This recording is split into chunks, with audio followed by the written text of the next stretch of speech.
Wow, this is a wow moment for me because I've come all the way from India, visiting my daughter here in Boston, and I really visualized I'm going to have a live event with you, and I'm so grateful to the universe for choosing me to be on the seat. You chose yourself. Yeah. Is no one listening? You create your own reality. Don't be grateful to the universe. Be grateful to your ability to create your own reality. The universe is a cooperative component. You said, I wanted it, I visualized it, I imagined it, I found the feeling place of it. I'm sitting right on the front row where, as much as Abraham's been trying to avoid me, no, just kidding. Yeah, that's a big learning for me because I'm so used to saying this, and I realize this sitting here today. Good, really good. Okay, now I just wanted to also get some clarity. You know, I've been working on myself for 6 years, done a lot of workshops and courses, and really begun to understand. I've been coming into more alignment with who I am every day. Yeah. Working on myself makes it sound like there was something wrong with you. I've been enjoying the steady evolution of my understanding of who I am. Okay, yeah. Working on myself makes you sound broken. You never were. Okay. And you're not done yet. There's so much more work for all of you to do. No, it's not like that. It's more fun to be had, more clarity to be understood, more opportunities to flow, more reasons for connection, more energy to stream through on more subjects. That's what it's like. You're not climbing the rungs of a ladder. You're not making redemption for things left undone. You're joyful creators here to joyfully create. There's nothing serious going on.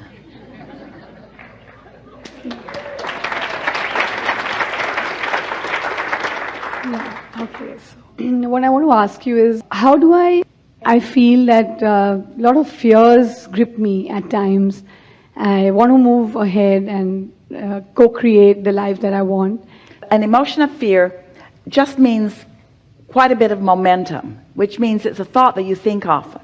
Yeah. So if you can avoid the thoughts that produce fear, in time, those thoughts will peter out. They will become less and less and less. And the fear will dissolve also. So you don't take an issue or something that you feel fear around and tackle it, because that's that war against poverty, war against drugs, war against violence, war against terrorism.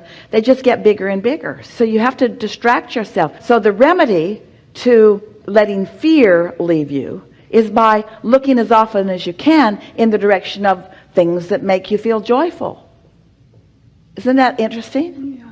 I'm really afraid of this. What should I do? Never think about it again. But Abraham, it's big and it's there. Really, what should I do? How should I deal with this fear? Try not to think about it. But you're not understanding. I've got this thing that I need to deal with. What should I do? Think about things that make you feel happy. But how can I think about things that make me feel happy when I've got these things that I'm worried about? Well, you have to catch yourself when you're not focused upon what's bothering you. First thing in the morning, just watch for those opportunities. Because when you understand that everything is about your point of attraction, and your point of attraction is about what you're giving your attention to, what you're broadcasting and your receiving mode are for the identical reasons. So when you find yourself feeling a lot of fear about something, it's time for you to sort of change your focus if you can. Spend time with different people. Do different things. Do things so that whatever it is that's causing the fear will loosen its grip on you a little bit, you see. Okay.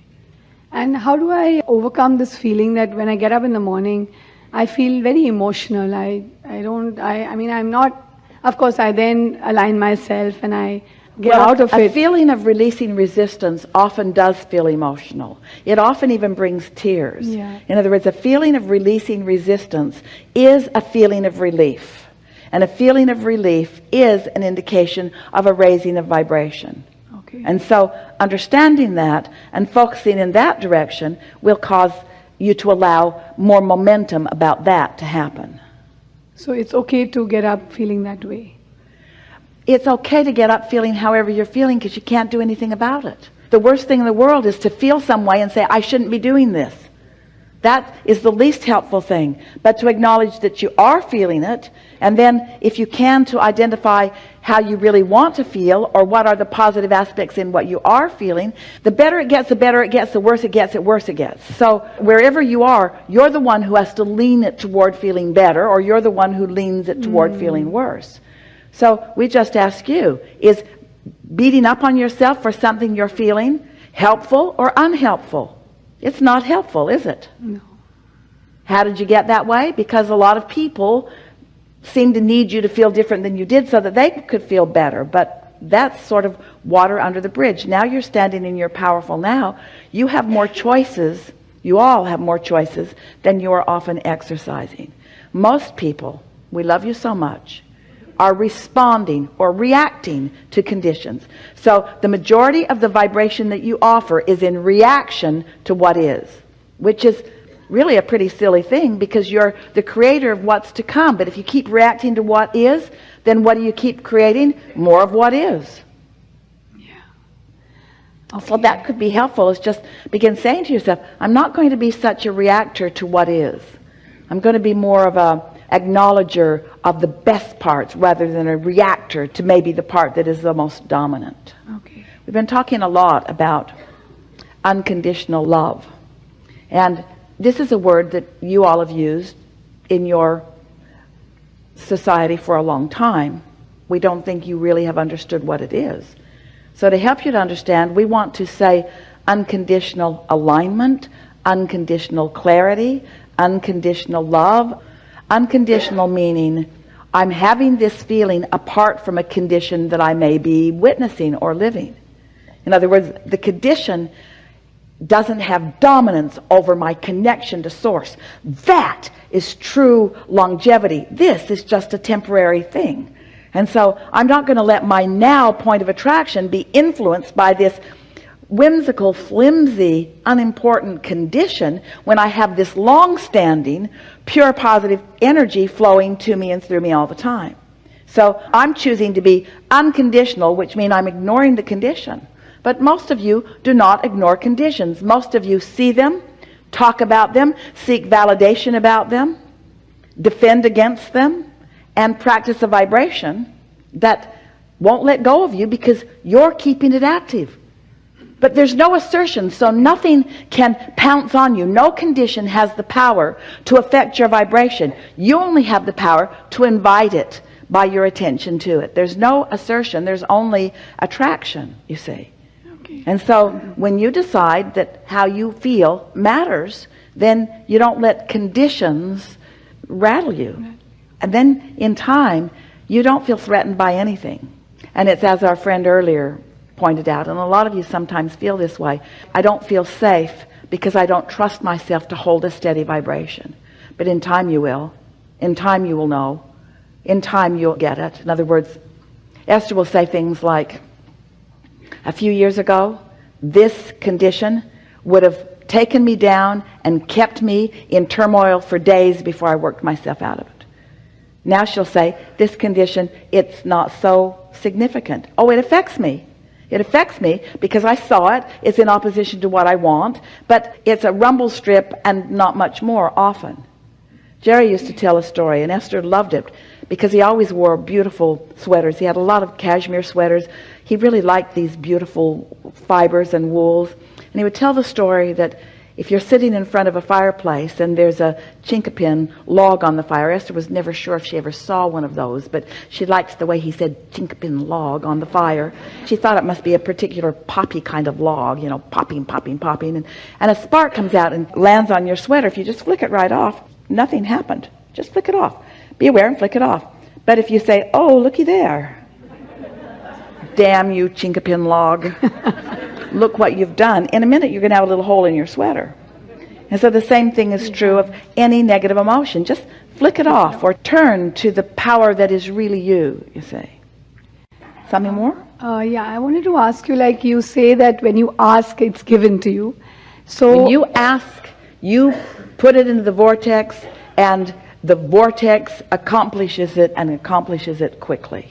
So it is given.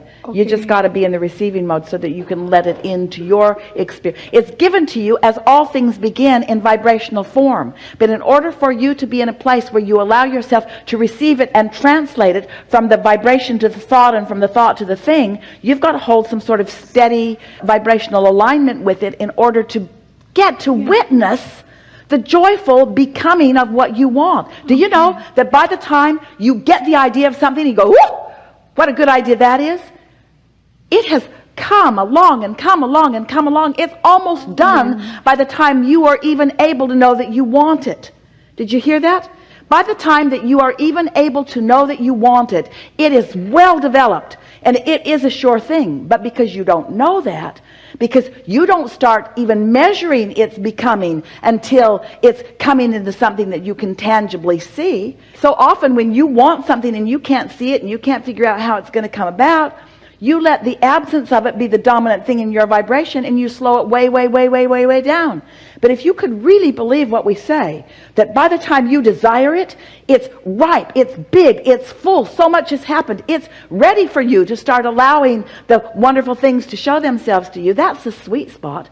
The sweet spot is between the realization, the conscious realization that you want it, standing there in certainty, knowing that if this time-space reality has the wherewithal to give you the desire, that it has the wherewithal to give you the full manifestation of it. When you know that, then when those desires happen like that, you go, here we go, here we go. Now what others would call magic, and I know the normalcy of non-physical knocking itself out to give me every little nuance and every little detail of every little thing that I want. Here we go, here we go.